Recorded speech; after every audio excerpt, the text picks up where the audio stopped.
This is a Storm Watch special report.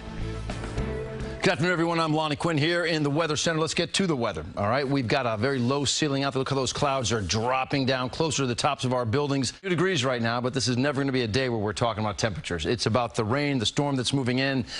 We have post-tropical cyclone Ida. It's going to do a number on our area. So the heaviest rain is out around Allentown, Pennsylvania. Lightning strikes, hail, all kinds of wind activity as well.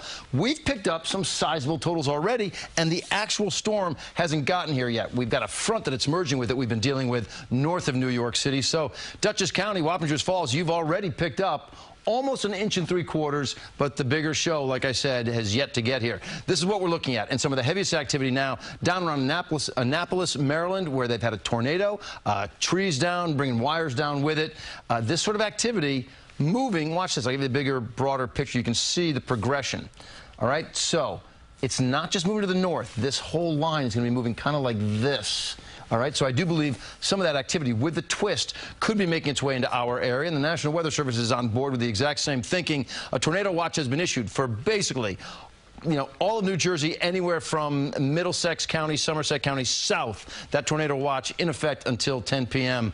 We've got to be diligent about this one and pay close attention. If you're wondering how this stacks up against Henri, you got through Henri, you're thinking, well, look, we did fine with Henri. Here's the deal. Henri, first of all, was a much longer storm. 3 days. 3 days you dealt with it in some way, shape, or form. This one will be gone by tomorrow morning. But Henri put down up to 10 inches of rain. We're talking about with Ida maybe 3 to 6 inches or so, maybe more in some spots that get the training showers or storms. But I actually think the rainfall rate may come down heavier with this storm at times.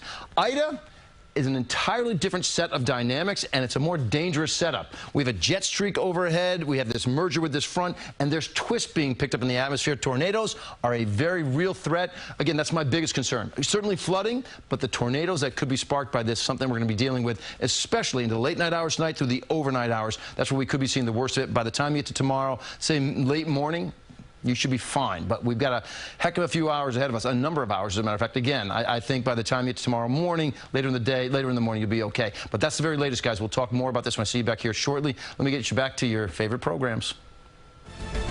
This has been a Storm Watch special report.